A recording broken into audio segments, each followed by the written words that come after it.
네, 안녕하세요 여러분, 반갑습니다. 운동하는 데이브입니다. 대부분의 전문가들은요 우리가 일상생활에서 접할 수 있는 가장 최고의 운동을 걷기라고 얘기를 합니다. 근데 여기에 대전제가 하나 있습니다. 바로 그 대전제가 뭐냐면은 올바른 방법으로 걸어줘야 한다는 거죠. 올바른 방법으로 걸어주지 않고 일상생활에서 만약에 내 걷는 습관이 잘못되어 있다고 하면은 그거는 걷기에 전혀 도움이 되지 않습니다. 근골격계적으로도 말이죠. 그래서 일단은 여러분들이 걷기를 할 때 뒤꿈치부터 닿는 습관, 그 다음에 무릎을 끝까지 쭉 펴주는 습관, 그 다음에 팔자걸음으로 걷지 않고 뒤꿈치의 정중앙부터 걷는 습관을 먼저 걸어주시는 게 중요하고요. 그리고 고개는 항상 들고 핸드폰을 절대 보셔서는 안 됩니다. 그리고 어깨를 가볍게 흔들어주는 습관으로 해주셔야 됩니다. 그렇다면은 걷기는 과연 어떤 측면에 있어서 우리 몸에 큰 도움이 될까요? 자, 걷기는 일단 지금 제가 이 걷는 와중에도 제 몸의 균형 감각을 잡아줍니다. 그래서 제 다리가 서로 교차되는 순간에 뒤꿈치서부터 저희 척추 그리고 목까지 서로 각자 역할대로 맞물리기 시작을 하면서 각 관절을 움직여주기 시작을 해요. 자, 우리의 관절은 움직이기 위해서 태어났지 가만히 있기 위해서 태어나지 않았습니다.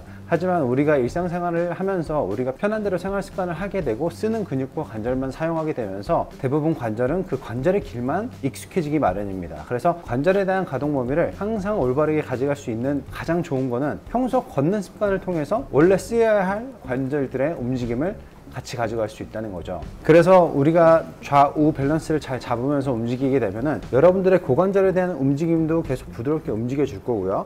고관절이 움직이기 시작을 하면서 여러분들의 골반도 계속 부드럽게 같이 움직여 주게 될 겁니다. 그럼 골반이 움직이기 시작을 하면서 여러분들의 요추와 그 다음에 흉추, 경추가 서로 회전을 하면서 맞물리기 시작을 한다는 거죠. 그리고 그 관절들을 움직이기 위해서 근육들의 기능을 계속 오랫동안 유지할 수 있다는 장점이 있습니다. 자, 그러면 생리학적으로는 어떤 도움이 될 수가 있을까요? 일단은 여러분들이 가장 중요하게 생각하시는 다이어트입니다. 자, 다이어트는 우리가 걷기의 강도를 저강도, 중강도, 고강도로 봤었을 때 다이어트에 가장 도움이 되는 거는 중저강도의 걷기로 걸으셨을 때 다이어트에 가장 도움이 많이 됩니다.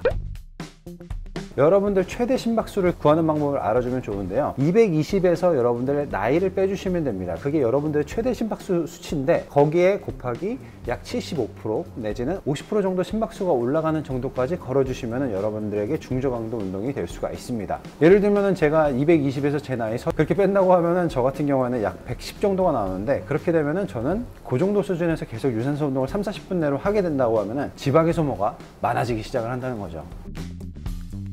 지방을 많이 태우기 위해서는 중저강도 운동으로는 일주일에 150분 정도를 꾸준히 해주셔야 된다는 거예요. 그 말은 하루에 약 20분 정도는 걸어줘야 된다는 건데, 뭐 우리가 지하철 1개 아니면 2개 정도 걸어가는 습관을 가진다 보면은 매일매일 걷는 습관이 생기겠죠.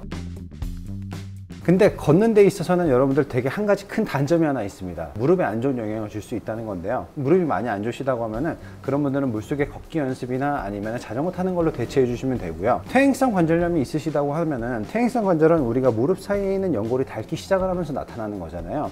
근데 관절 주변을 지지해 주고 있는 인대와 근육들이 서로 탄탄하게 자리를 잡고 있으면은 오히려 더 관절을 안정적으로 만들어 줄 수가 있습니다. 그래서 퇴행성 관절염이 있으신 분들은 오히려 이 저강도 운동으로 천천히 걸어 주시는 게 관절에 대한 안정에 도움을 줄 수가 있다고 합니다. 그리고 당뇨병이나 관절염이 있으신 분들에게는 중강도 정도의 걷기를 추천드립니다. 그렇게 되면 복부 비만도 예방할 수가 있고 인슐린을 조절하는 데도 큰 도움을 줄 수가 있습니다. 게다가 다이어트를 하는데 가장 큰 도움이 되는 식욕 조절 호르몬도 분비가 된다고 합니다. 실제로 코펜하겐 대학에서 약 1,300명 정도의 피실험자들을 대상으로 해서 실험을 해봤더니 식욕을 억제하고 인슐린을 자극해서 혈당 수치를 낮춰주는 호르몬인 GLP-1 분비가 활발해졌다고 합니다. 그리고 심혈관 질환이 있으신 분들은 한 번 할 때마다 30분 정도 주 3회에서 5회 정도 걷기 운동을 해주시는 게 정말 좋습니다. 그러니까 걷기가 정말 도움이 되는 건 알지만 첫 번째 전제해야 될 거는 바른 자세로 걸어줘야 된다는 거, 두 번째 자신에게 맞는 강도를 선택해서 꼭 걸어줘야 될 것, 그리고 가장 중요한 것은 꼭 꾸준히 걸어줘야 될 것. 그래서 저 같은 경우에는 일주일에 3회 정도는 꼭 한 번 할 때마다 3-40분 정도의 시간을 할애를 두고서 하면은 기분도 좋아지고 컨디션도 훨씬 더 많이 올라가게 돼요.